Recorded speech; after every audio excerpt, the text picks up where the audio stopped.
Bagaimana cara menyampaikan kepada publik hasil ini? Iya, survei ini sebenarnya survei yang sudah kita rencanakan pasca pemilu ya, untuk menjelang pilkada. Jadi kalau langsung ke pertanyaan terkait tingkat elektoral, ini pertanyaan yang didesain kita pertanyaan yang terbuka. Ya. Pertanyaan terbuka itu memang kita tidak memberikan pilihan jawaban apapun ya terhadap responden. Kenapa? Karena ini masa ketika tidak ada belum ada tahapan pendaftaran, belum ada calon yang secara resmi gitu ya, pasangan calon. Jadi memang kita sengaja memang membuka seluas-luasnya siapa kalau ketika survei dilakukan itu pilkada itu dilakukan, siapa jawaban responden. Dan hasilnya memang sudah disampaikan tadi, dua nama teratas itu Pak Anies Baswedan 29,8, Pak Basuki Cahayapurnama atau Ahok 20%, dan di bawahnya itu nama-nama yang tingkat elektoralnya di bawah 10% ya. Yang tertinggi di kelompok ini memang Pak Ridwan Kamil 8,5%.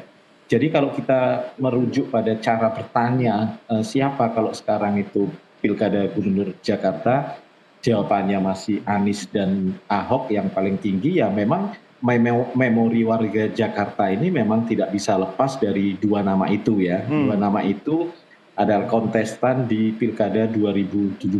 Jadi memang ini memang kita desain top of mind. Jadi siapa ingatan pertama warga Jakarta ketika dia ditanya kalau sekarang Pilkada itu siapa gubernurnya.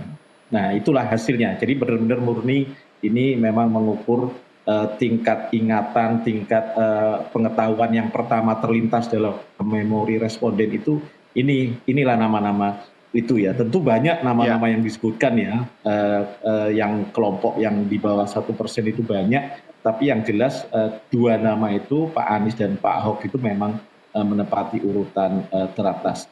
Tapi menariknya kalau kita lihat dua nama ini juga memiliki tingkat resistensi yang relatif tidak jauh berbeda ya. Jadi misalnya Pak Anies di kelompok pemilih Pak Anies itu 39% itu kategorinya strong voter. Jadi strong voter itu pemilih loyal yang pasti memilih Anies gitu ya. Siapapun cawagupnya dari partai apapun Anies akan diusung, dia akan tetap memilih Anies. Tapi Pak Anies ini juga punya potensi swing voter ya, sepertiga lainnya itu swing voter. Artinya ya masih mempertimbangkan lah Anies ya. Bisa saja Anies, bisa saja tidak gitu ya. Tapi menariknya juga 17,3% ini yang resisten. Tidak mau Anies jadi gubernur gitu ya di kelompok pemilih gitu ya. Nah ini agak sama dengan yang terjadi di Pak Ahok. Jadi Pak Ahok itu juga relatif punya pemilih loyalnya.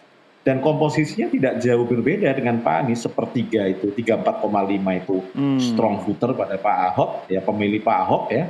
Sementara sepertiga bagian juga bimbang, swing voter, dan 17,8% itu resisten pada Pak Ahok. Sama ya, mirip semua ya. Sama. Iya. Artinya memang dua orang ini punya karakter pemilih yang berbeda dan saling bertentangan gitu ya. Jangan-jangan memang Jakarta ini jatahnya Ahok sama Anies ya.